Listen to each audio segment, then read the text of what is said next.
मैं सबसे पहले तो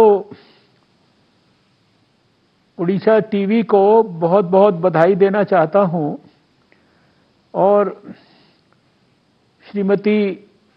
जग्गी मंगत पांडा जी को भी बहुत बहुत बधाई देना चाहता हूं। ये फोरसाइट आपका एक, जैसा मुझे पता लगा है कि बहुत ही प्रेस्टिजियस और जनता के लिए बहुत ही पॉपुलर प्रोग्राम है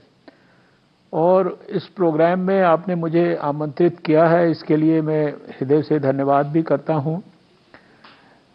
उड़ीसा के लोगों से, ऐसे तो दिल्ली में सभी लोग उड़ीसा के भी रहते हैं, सारे देश के रहते हैं। उड़ीसा में भुवनेश्वर में जाने का मुझे बहुत बार अवसर मिला है, एम्स में भी और दूसरे हमारे साइंस एंड टेक्नोलॉजी के संस्थानों में। लेकिन डायरेक्टली इस प्रकार से उड़ीसा के लोगों से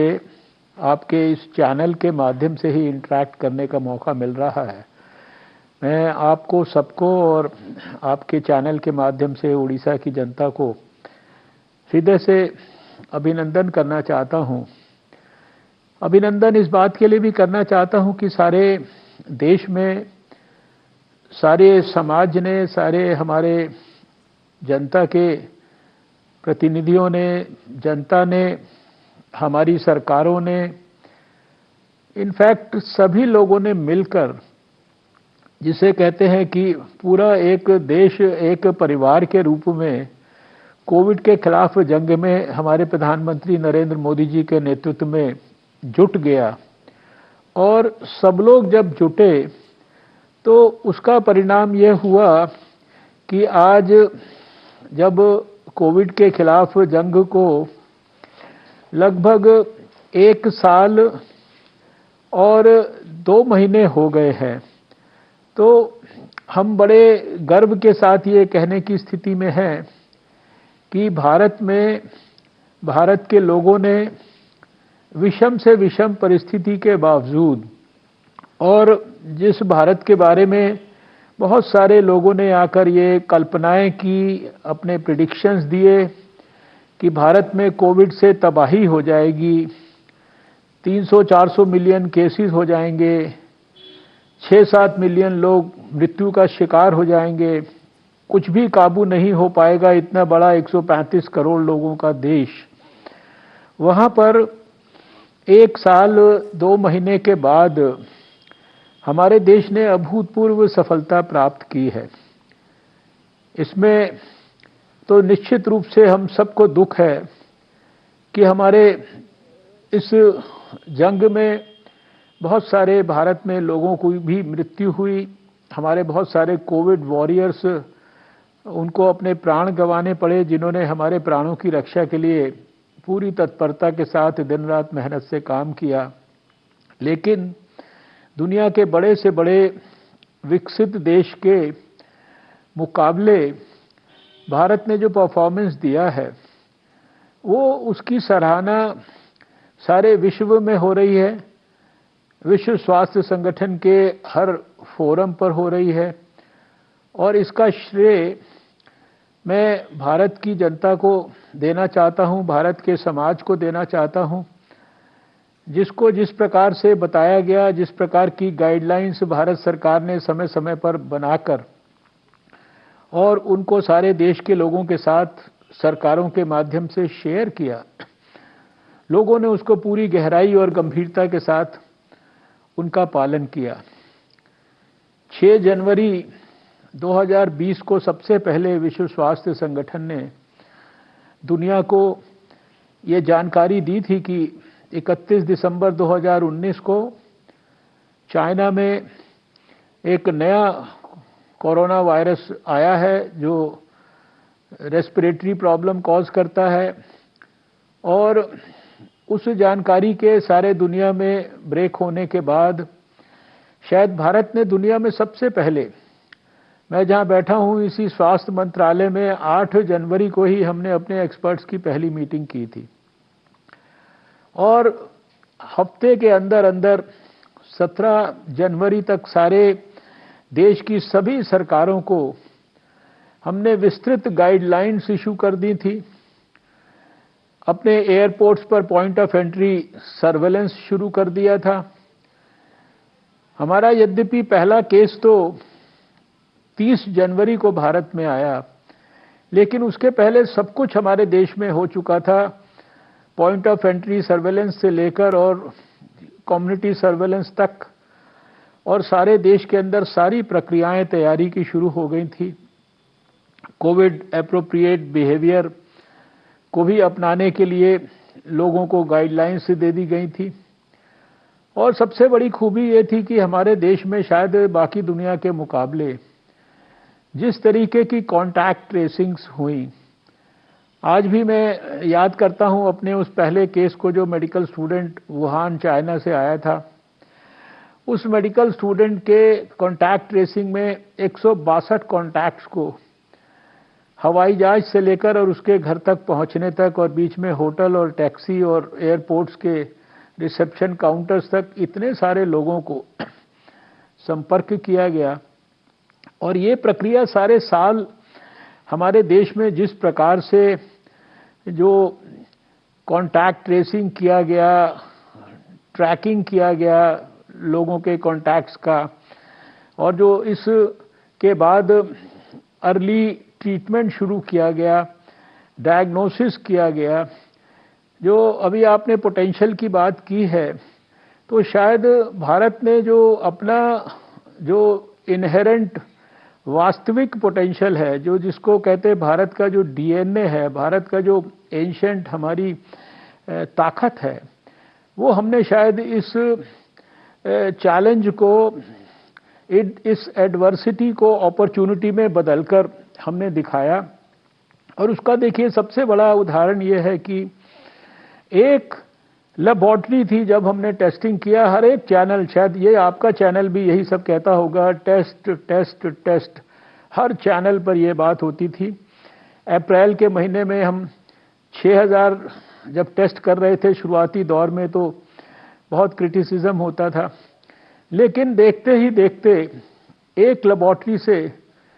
आज 2399 यानी 2400 लेबोरेटरीज भारत ने डेवलप कर दी सारे देश के अंदर। हमारे हर रोज 1 मिलियन से ज़्यादा टेस्ट भारत के अंदर, ये कम से कम 5-6 महीना पहले इस फिगर तक हम लोग पहुंच गए थे। और जिन चीज़ों की भारत ने कमी महसूस की, शुरुआती दौर में जो सब कुछ इंपोर्ट करना पड़ता था, चारों तरफ पीपीई किट्स के बारे में बात होती थी, चारों तरफ N95 मास्क के बारे में बात होती थी, वेंटिलेटर्स के बारे में बात होती थी। हमारे पास क्या इतनी कैपेसिटी है कि हम कोविड के मरीजों को भर्ती कर पाएंगे अस्पतालों के अंदर? तो हमने उन सब विषयों पर देखा कि जो चीज़ें इंपोर्ट करते थे, वो सारी चीज़ें हमने भारत में मैन्युफैक्चरिंग एबिलिटी विकसित कर ली। एक एक दिन में 5-5, 6-6 लाख पीपीई किट्स भारत में बनने लगे। सारे स्टेट्स को हमने इतनी बड़ी मात्रा के अंदर ये सारी चीज़ें उपलब्ध कराई कि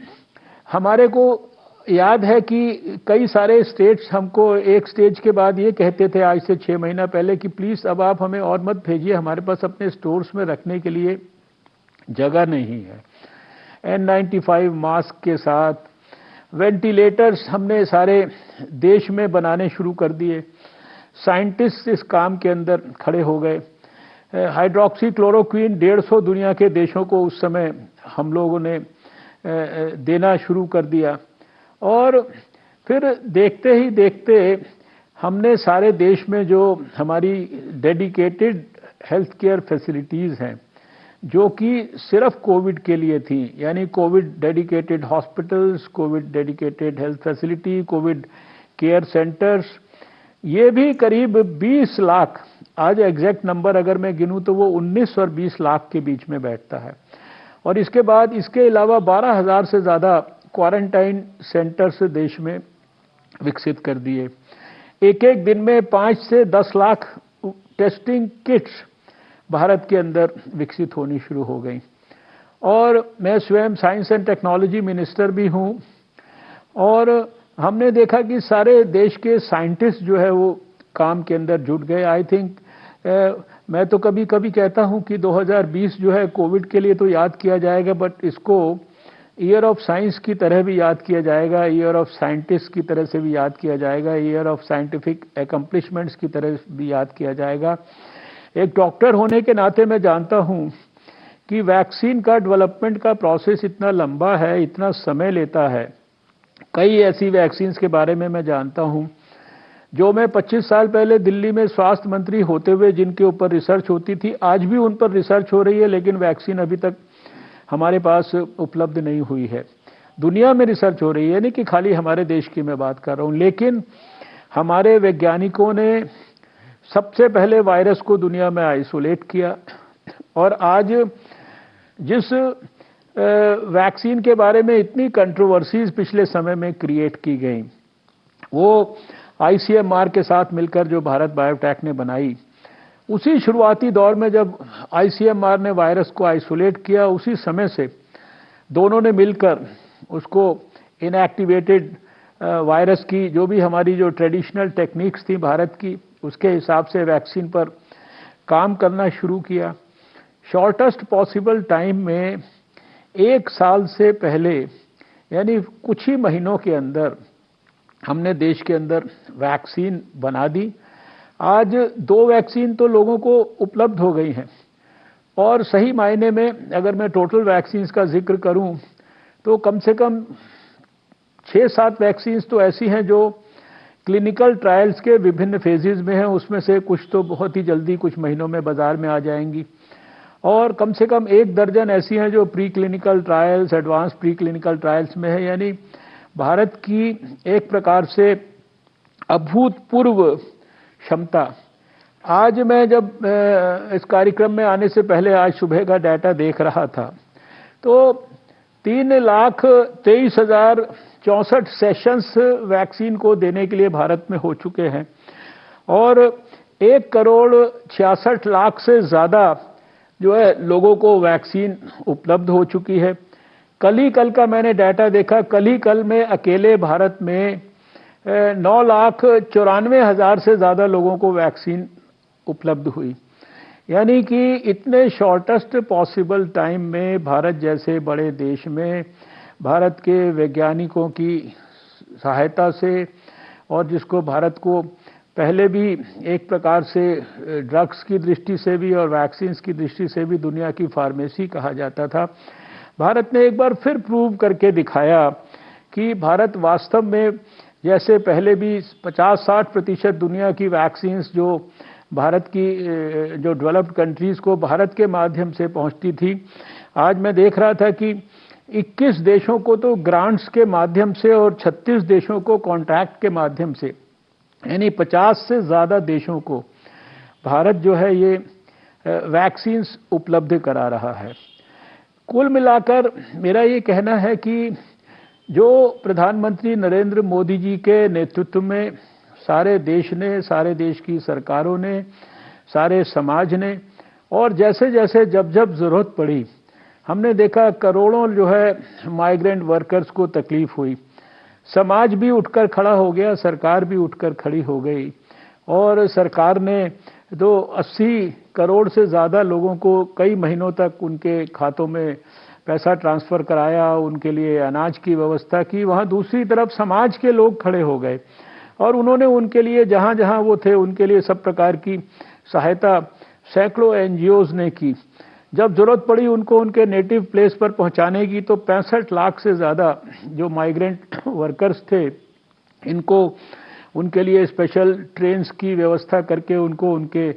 गंतव्य स्थान पर पहुंचाया गया। जिस भी प्रकार की सारे देश को इतनी ज़्यादा, जिसे कहते हैं, आपने जो अभी शब्द यूज़ किया कि we were very much on record, हम लोग काफ़ी वल्नरेबल थे, क्योंकि लोग कहते थे कि भारत में 135 करोड़ से ज़्यादा लोग रहते हैं, गाँवों में रहते हैं, आदिवासी क्षेत्रों में रहते हैं, स्लम्स में रहते हैं, सबर्ब्स में रहते हैं, और अर्बन स्लम्स में रहते हैं, और कई जगह पे बहुत कंजेशन है, और भारत के अंदर इतना तेज़ी से फैलने वाला जो संक्रमण फैलाने वाला वायरस, इसको भारत कैसे कंट्रोल करेगा। लेकिन भारत ने अपनी जो आत्मनिर्भरता है, जिसके लिए आज प्रधानमंत्री जी ने उस कठिन समय में भी सब प्रकार के जो समय पे निर्णय लेने थे, चाहे वो लॉकडाउन से लेकर और बाकी निर्णय थे, और उस समय पे आत्मनिर्भर भारत का जो एक उन्होंने सारे देश के सामने एक लक्ष्य रखा, स्वप्न रखा। तो आज हमें बड़े गर्व के साथ ये कहने का मौका मिलता है और कि हम सही मायने में उस दिशा में बहुत तेज़ी से, अगर हम कोविड के तकलीफ़ के दौरान, जिस कोविड ने दुनिया के बड़े से बड़े विकसित देशों को हिला दिया, और उसमें अगर हम लोग अपने पाँव पे खड़े होकर और उसका सामना कर सकते हैं, और सामना करके हम अगर इस प्रकार की स्थिति में आ सकते हैं कि सारे दुनिया के मुकाबले हम जिस भी पैरामीटर पर कंपैरिजन करें, भारत ने जो है बेहतर प्रदर्शन किया है, तो रूटीन समय पे नॉर्मल टाइम में तो हम वास्तव में भारत को किसी भी ऊंचाई तक ले जा सकते हैं। आज प्रधानमंत्री नरेंद्र मोदी जी ने 2017 में एक सपना भारत के लोगों के सामने रखा था कि 2022 तक जब हम आज़ादी की 75वीं वर्षगांठ पूरी करेंगे, 75 वर्ष होंगे, तब तक हम एक नया भारत बनाना चाहते हैं, एक न्यू इंडिया बनाना चाहते हैं। ऐसा भारत बनाना चाहते हैं जिसमें हर भारतवासी के चेहरे पर मुस्कान वापस लौटनी चाहिए, उसके बच्चों के लिए स्वास्थ्य की, शिक्षा की, पोषण की पर्याप्त व्यवस्था होनी चाहिए, हमारे बुजुर्गों के स्वाभिमान की रक्षा होनी चाहिए, हमारी बहनों के लिए पर्याप्त सुरक्षा की व्यवस्था होनी चाहिए, और देश को बांटने वाली जितनी प्रकार की बातें हैं, ताकतें हैं, या जितने प्रकार के इज़्म हैं, उन सबके ऊपर देश में दो ही इज़्म एक प्रकार से चलने चाहिए, स्थापित होने चाहिए, पुनर्स्थापित होने चाहिए। वो है ह्यूमैनिज़्म और नेशनलिज़्म, राष्ट्रवाद और मानवतावाद। और मैं समझता हूँ कि यही हमारा इनहेरेंट संस्कार है, यही हमारा जीन है, यही हमारा डीएनए है, और सारे विश्व को हम परिवार मानते हैं। ये जो हमारी सोच है वसुधैव कुटुंबकम की, उसी के माध्यम से आप देख रहे हैं कि आज हमने एक ऐसा बैलेंस बनाकर कोशिश की है कि हम वैक्सीन बनाने के बाद खाली अपने देश के लोगों के बारे में नहीं, हम दुनिया के अंदर भी अपने परिवार में जो दूसरे भाई हैं, खासकर जो डेवलपिंग देश हैं और छोटे देश हैं, पड़ोसी देश हैं, मित्र देश हैं, उनके अंदर हम वैक्सीन मैत्री के माध्यम से उन लोगों की भी चिंता कर रहे हैं। तो आपका जो विषय है, मैं तो इस विषय पर जितनी देर आप कहे बोल सकता हूं। मुझे पता नहीं कि आपके कार्यक्रम की सीमा क्या है, लेकिन भारत में अभूतपूर्व योग्यता है और शक्ति है, और आने वाले समय में इस एक्सपीरियंस को ध्यान में रखते हुए बहुत सारे भविष्य में ऐसी त्रासदी कभी भी आए तो उसके लिए और भी ज़्यादा बेहतर ढंग से सारा देश ग्रास रूट लेवल तक अच्छी तरीके से तैयार हो। इसके लिए बहुत सारी जो योजनाएं हैं उनको बनाया गया है। हेल्थ के ऊपर कितना बड़ा फोकस है बजट में, वो आपने सबने देखा है। जो हेल्थ को कंट्रीब्यूट करने वाले फैक्टर्स हैं, चाहे वो न्यूट्रिशन हो, चाहे वो स्वच्छता हो, चाहे वो स्वच्छ जल की उपलब्धता हो, इन सब के ऊपर बहुत बड़ा फोकस है। और इसके साथ साथ विज्ञान के बारे में, जिसके बारे में मैं कम से कम 7 साल से विज्ञान और प्रौद्योगिकी का मंत्री होने के बाद इस निष्कर्ष पर पहुंचा हूं कि विज्ञान में भारत की, दुनिया की, इस पूरे प्लैनेट की जितनी भी अभी तक की अनसुलझी समस्याएं हैं, जितनी भी गंभीर समस्याएं हैं, सही फोकस और सही विजन से विज्ञान में वैज्ञानिकों के माध्यम से उनके समाधान करने की अभूतपूर्व क्षमता है। और इसीलिए हम लोग अपने वैज्ञानिकों से भी बार बार कहते हैं, और अभी तो हम लोगों ने एक कैबिनेट नोट भी लेकर आए हैं साइंटिफिक सोशल रिस्पॉन्सिबिलिटी के बारे में, कि विज्ञान के लोगों की भी खाली रिसर्च करके पेपर पब्लिश करना नहीं, लेकिन रिसर्च भी ऐसे विषय पर के आउटकम से जनता के जीवन को हम और बेहतर कर सकें, उनकी अनसुलझी समस्याओं का समाधान कर सकें, उनके जीवन की बहुत सारी चीज़ों को और ज़्यादा सुलभ ढंग से उपलब्ध करा सकें। इस अप्रोच पर हमारे भारत में प्रधानमंत्री नरेंद्र मोदी जी के नेतृत्व में आजकल काम हो रहा है। मुझे आज के इस अवसर पर आप सबसे भी, उड़ीसा के लोगों से भी ये अपील करनी है कि भारत के निर्माण के काम में आप सब लोग भी पूरी हृदय, मन और आत्मा से अपनी आहुति दें। निश्चित रूप से हम आने वाले वर्षों में भारत को न्यू इंडिया भी बना सकते हैं, भारत को हम आत्मनिर्भर भारत भी बना सकते हैं और एक दिन भारत को निश्चित रूप से विश्व गुरु भारत भी बना सकते हैं। आज के इस कार्यक्रम में आपने धैर्यपूर्वक मेरी बात सुनने के लिए मुझे मौका दिया, इसके लिए मैं आपका सबका हृदय से आभार व्यक्त करता हूँ। बहुत धन्यवाद सर, आपने सही ठहराया कि कैसे हम भारतीयों ने इस कोरोना के चैलेंज को एक अपॉर्चुनिटी में ट्रांसफॉर्म किया। चंद सवाल हैं आपसे डॉक्टर हर्षवर्धन जी, क्योंकि अभी वैक्सीनेशन का दौर चल रहा है। ये जो दो स्वदेशी वैक्सीन है, कोवैक्सीन और कोविशील्ड, हालांकि यहाँ उड़ीसा में भी काफ़ी उत्साह देखने को मिल रहे हैं कुछ दिनों में, लेकिन ये सवाल कई लोगों के मन में है कि ये दोनों वैक्सीन की एफिकेसी क्या है, ये कितना कारगर साबित हो सकते हैं कोरोना के खिलाफ लड़ाई में।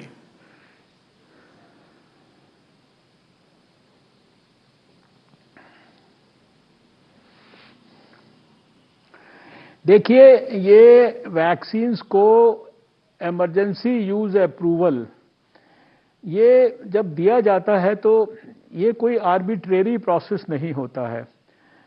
वैक्सीन्स जो है वो पर्याप्त ट्रायल्स के बाद उसके डाटाज जो हैं वो जो ड्रग कंट्रोलर होते हैं उनके पास सबमिट होते हैं, वो फिर अपनी एक्सपर्ट कमेटीज़ को उनको देते हैं। एक्सपर्ट कमेटी में बड़े बड़े विद्वान होते हैं, वैज्ञानिक होते हैं, वो लोग उस डाटा का पूरा अध्ययन करते हैं और अध्ययन करने के बाद जो है, जो भारत सरकार के ड्रग कंट्रोलर हैं वो जो है उसके लिए अप्रूवल्स देते हैं। दोनों वैक्सीन्स को सब प्रकार की, हर तरह की साइंटिफिक स्क्रूटनी के बाद अप्रूवल दिया गया था और जब इमरजेंसी सिचुएशन होती है तो उसी के लिए कहा जाता है कि ये इमरजेंसी अप्रूवल्स हैं इस्तेमाल करने के लिए। उनकी इम्यूनोजेनिसिटी और उनकी सेफ्टी, उसके डाटाज को पूरा स्टडी करने के बाद, और एक वैक्सीन के बारे में बहुत ज़्यादा बनाया गया, कंट्रोवर्सीज क्रिएट की गई, लोगों ने उसके ऊपर राजनीति भी बहुत की। एक आध सरकार ने भी इस तरह के विषय जो है उठाकर कि ये वैक्सीन हम यूज़ नहीं करेंगे। हमने उस वैक्सीन के बारे में, मैंने तो थ्रू आउट कहा, मैंने ट्विटर पे और सब जगह पर उसके बारे में साइंटिफिकली भी जवाब दिया जिन्होंने इसको इशू बनाने की कोशिश की। स्वयं भारत के प्रधानमंत्री जी ने वो वैक्सीन ली, हमने खुद वो वैक्सीन ली, हमारे बहुत सारे मंत्रियों ने वो वैक्सीन ली। और जो एक डाटा जिसके बारे में बार बार कहा जाता था कि ये अभी तक पब्लिक डोमेन में नहीं आया है, जबकि 25,000 से ज़्यादा लोगों के ऊपर ट्रायल्स हो चुके थे, तो वो अभी तो आज जब मैं आपसे बात कर रहा हूँ वो so called long awaited data जो था उसकी एफिकेसी के बारे में वो भी आज उपलब्ध हो गया है। तो मैं भारत के लोगों से लगातार अपील करता रहा हूं और फिर से मैं अपील करना चाहता हूं कि अभी वैक्सीनेशन के इस फेज में भारत के हर 60 वर्ष से ऊपर के व्यक्ति के लिए और हर 45 और 59 साल के बीच के व्यक्ति के लिए जिसको कोई भी सिग्निफिकेंट बीमारी है, जिसे हम कोमॉर्बिडिटी कहते हैं, वो बिल्कुल एक सिंपल तरीके से सारे देश भर के प्रतिष्ठित छोटे बड़े प्राइवेट अस्पताल, सरकारी अस्पताल, सब जगह पर हमने वैक्सीन्स की उपलब्धता की है। वैक्सीन्स को पूरे देश के लिए भारत सरकार ने खरीदकर सारे देश में, चाहे वो सरकारी अस्पताल हो चाहे प्राइवेट अस्पताल हो, उसमें भारत सरकार ने उपलब्ध कराया है। स्टेट गवर्नमेंट्स के माध्यम से इन अस्पतालों को पहुंचाया गया है। तो हमारी देश के लोगों से, जैसे कल भी 10 लाख लोगों ने भारत में वैक्सीन लगवाई है, हमारी इस कैटेगरी में आने वाले सब लोगों से ये अपील है कि बिना किसी भी प्रकार का संकोच रखे बिना किसी प्रकार का मन में शक शुबा रखे हुए आप ये वैक्सीन को लगवाइए। अभी तो देश में 1,65,00,000 लोग वैक्सीन लगवा चुके हैं। और अगर मैं साइड इफ़ेक्ट्स की बात करूं जो मामूली होते हैं, कोई छोटा मोटा हल्का फुल्का बुखार हो गया, कोई वैक्सीनेशन की साइट पर कोई थोड़ा सा सूजन हो गई, जो आम वैक्सीन भी बच्चों को दी जाती है उनको भी सब हम जानते हैं कि हो सकता है, उसकी भी परसेंटेज जो है वो 0.00432 इतनी जिसे कहते हैं कि ना के बराबर से भी ज़्यादा ना के बराबर वो परसेंटेज है। इसलिए वैक्सीन्स के बारे में कोई किसी तरह का शक शुबा ना रखें। सरकार और सरकार के एक्सपर्ट्स, उनकी बहुत बड़ी जिम्मेदारी होती है। हमने शुरू से लेकर आखिर तक कहा कि हम ना वैक्सीन की सेफ्टी को कॉम्प्रोमाइज़ करेंगे, ना वैक्सीन की एफिकेसी को कॉम्प्रोमाइज़ करेंगे, ना उसकी इम्यूनोजेनिसिटी को कॉम्प्रोमाइज़ करेंगे, और जो जनता के हित में है वही काम करेंगे। और अब जनता के हित में दो ही बातें हैं कि अभी तो वो कोविड एप्रोप्रिएट बिहेवियर को पूरी गंभीरता से पालन करते रहें। वैक्सीन आ गई है, केसेस देश में बहुत कम हो रहे हैं, दुनिया में हमारा सबसे कम फैटेलिटी रेट है। इसके कारण मन में ये ना रखें कि अब हो गया काम इसका, कोविड जो है अब समाप्त हो गया। कोविड को समाप्त करने के लिए आपका अभी भी कंट्रीब्यूशन चाहिए। मैंने बार बार पूरे 1 साल में भी कहा था कि वैक्सीन आने के पहले ये जो मास्क है और जो 2 गज की दूरी है और जो साबुन से हाथ धोने की प्रक्रिया है,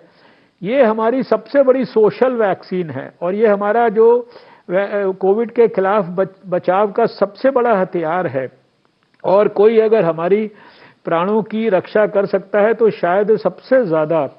हमारा ये मास्क कर सकता है, जिसको ठीक से लगाना बहुत ज़रूरी है। और अब जब साथ में हम वैक्सीन्स को भी लगवाने की प्रक्रिया को और तेज़ी से बढ़ाएंगे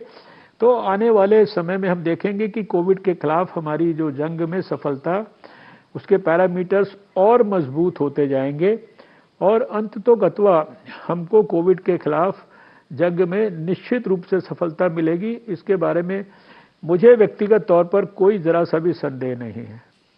डॉक्टर हर्षवर्धन जी, दूसरा सवाल ये है कि काफ़ी सारे लोगों के मन में ये शंका है कि states just like Maharashtra, Punjab, Kerala में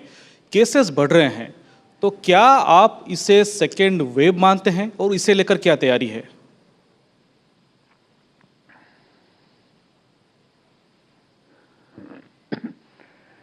देखिए, ये इसको सेकंड वेव कहना, व्यक्तिगत तौर पर मैं इसको सेकंड वेव वगैरह नहीं मानता हूं। आप जानते हैं कि महाराष्ट्र में तो केसेस शुरू से जो है बाकी देश के मुकाबले हमेशा थोड़ा सा ज़्यादा रहते थे। अभी जो 70-75% देश के केसेस 1-2 स्टेट्स में ही हैं और उन स्टेट्स में जितने भी हमारी तरफ से इंटरवेंशंस हो सकते हैं, हाई लेवल टीम्स भेजने से लेकर उनके साथ लगातार जो संपर्क हमारे हाईएस्ट लेवल के अधिकारियों का, हमारा सबका बराबर उनके साथ बना हुआ है। और वहाँ पर भी अभी वही जो हमारी साल भर स्ट्रैटेजी रही है वही सबसे ज़्यादा आवश्यक है, जिसका मैंने अभी जिक्र किया। कोविड एप्रोप्रिएट बिहेवियर है, ये भीड़ भाड़ और इस तरह की जो एक्टिविटीज़ हैं, इनके ऊपर जितना भी हम ज़्यादा मैक्सिमम कंट्रोल रखें और जितनी मैक्सिमम टेस्टिंग हम करेंगे, मैक्सिमम टेस्टिंग करके हम जितना जल्दी लोगों को डिटेक्ट करके और आइसोलेशन और जो हमारा क्वारंटाइन और जो अर्ली ट्रीटमेंट की जो प्रक्रिया थी, और वो सारी की सारी ही करनी है। और बहुत सारे लोगों के मन में है कि शायद ये नए स्ट्रेन्स के वजह से है, तो वैज्ञानिकों ने भी ये हमें डिटेल्ड फीडबैक दिया कि किसी स्ट्रेन इत्यादि के कारण ये नहीं है। तो ये जो 1-2 स्टेट्स में ज़्यादा तेज़ी से केसेस बढ़े हैं, वो सब कंट्रोल होने की स्थिति में है, मतलब उनमें कंट्रोल होने की पर्याप्त क्षमता है। उसको कोई देश में दूसरी वेव आ गई है इस प्रकार से समझना मैं उचित नहीं समझता। लेकिन बार बार ये ज़रूर कहना चाहता हूँ कि हमें कोविड एप्रोप्रिएट बिहेवियर किसी कीमत पर नहीं छोड़ना है, ये हमारे लिए सबसे महत्वपूर्ण है। सर, क्योंकि आप WHO के एग्जीक्यूटिव बोर्ड के मेंबर हैं, काफ़ी सारे लोग अभी भी सोचते हैं कि ये जो कोरोना है ये वुहान लेबोरेटरी की देन है, इसके ऊपर क्या कहेंगे?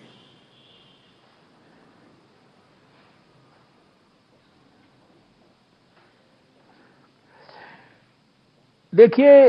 ये इस तरह की जो बातें हैं, इनके बारे में अगर विश्व स्वास्थ्य संगठन के एग्जीक्यूटिव बोर्ड के चेयरमैन के रूप में अगर मैं आपसे कहूं तो वर्ल्ड हेल्थ असेंबली में भी ये विषय पिछले साल उठा था, एग्जीक्यूटिव बोर्ड में भी आया। विश्व स्वास्थ्य संगठन ने भी जो है एक दो देशों की फॉर्मर प्राइम मिनिस्टर्स की अध्यक्षता में काफ़ी बड़ा एक पैनल बनाया, जिसने सारे दुनिया भर के लोगों से बातचीत करके इन्वेस्टिगेशन किया। और इसी प्रकार से अभी एक एक्सपर्ट ग्रुप जो है विश्व स्वास्थ्य संगठन का, वो उसने 1 महीने तक जाकर चाइना के अंदर भी बहुत सारे डाटाज और वो सारी चीज़ें इकट्ठी की हैं। तो अभी तक कहीं से कोई, सच बात ही है कि इस प्रकार का कोई इंडिकेशन तो नहीं आया है जिस प्रकार की जो कल्पना जो है लोगों ने व्यक्त की थी। और इसके संदर्भ में जब तक कोई इस तरह की बात का कोई साइंटिफिक एविडेंस ना हो, तो इस तरह की बात को करना भी मुझे लगता है कि उसके संदर्भ में कोई कमेंट करना भी संभव नहीं है। लेकिन व्यक्तिगत तौर पर मुझे लगता है कि इतने इन्वेस्टिगेशंस और इतनी सब चीज़ों के बावजूद भी अगर कोई ऐसा एविडेंस हमारे सामने नहीं है, तो ये चर्चा जो है ये बेमायने है। सर, जैसे कि आप बता रहे थे कि कोरोना जब पीक में था पूरे देश में, लोग अपने जान बचाने की जद्दोजहद में लगे हुए थे। उड़ीसा में ऐसे देखा गया कि उस टाइम में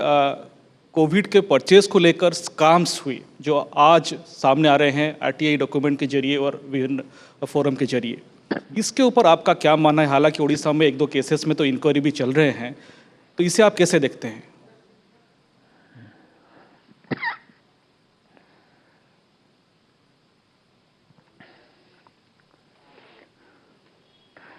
देखिए, मैंने कोई किसी भी, ये जो हेल्थ है ये स्टेट सब्जेक्ट है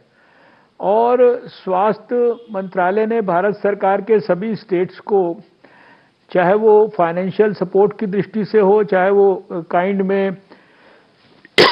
सॉरी जो पीपी किट्स और ये जितनी भी चीज़ें हैं, वेंटिलेटर्स, N95 मास्क, दवाइयाँ, वैक्सीन, ये सब देने का विषय है, वो सब सपोर्ट किया है हर तरीके से। अब किसी पर्टिकुलर स्टेट में कोई इस प्रकार की कोई शिकायतें हैं या इस प्रकार की कोई जानकारियां हैं, उसके ऊपर तो हमारे पास तो कोई ऐसी ना जानकारी है, ना हमने कोई उसके ऊपर कोई, मतलब हमारे लेवल पर उस संदर्भ में कोई उसको विश्लेषण करने की कोई मैकेनिज्म है। लेकिन मैं इतना जनरल वे में कह सकता हूं कि जब एक इमरजेंसी सिचुएशन होती है तो बहुत सारी जो प्रक्रियाएं हैं उनको सरकार के रूल्स के अंतर्गत भी जो है थोड़ा उनको एक प्रकार से डाइल्यूट करने की ज़रूरत पड़ती है। लेकिन उस सबके अंदर भी ये ज़रूर आवश्यक होता है कि उसमें पूरी पारदर्शिता बनाई जाए और उनको जनता के पब्लिक डोमेन में ठीक प्रकार से उनको रखा जाए। इसलिए व्यक्तिगत तौर पर मेरे लिए उड़ीसा की किसी इस तरह की कोई शिकायत के बारे में कोई कमेंट करना संभव नहीं है, क्योंकि मुझे उसकी कोई विस्तृत जानकारी नहीं है। डॉक्टर हर्षवर्धन जी, ये मेरा आखिरी सवाल है, क्योंकि कोरोना का दौर चल रहा है। कोविड-19 के बाद भारत के हेल्थ सेक्टर को नेक्स्ट लेवल में ले जाने के लिए आपकी मंत्रालय की क्या प्लानिंग है और इसमें उड़ीसा के लोग क्या अपेक्षा रख सकते हैं?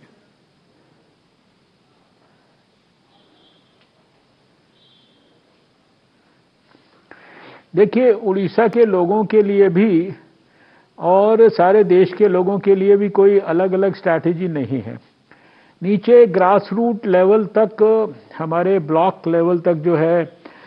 सर्वेलेंस को स्ट्रेंथन करने की दृष्टि से, लैब फैसिलिटीज़ को स्ट्रेंथन करने की दृष्टि से,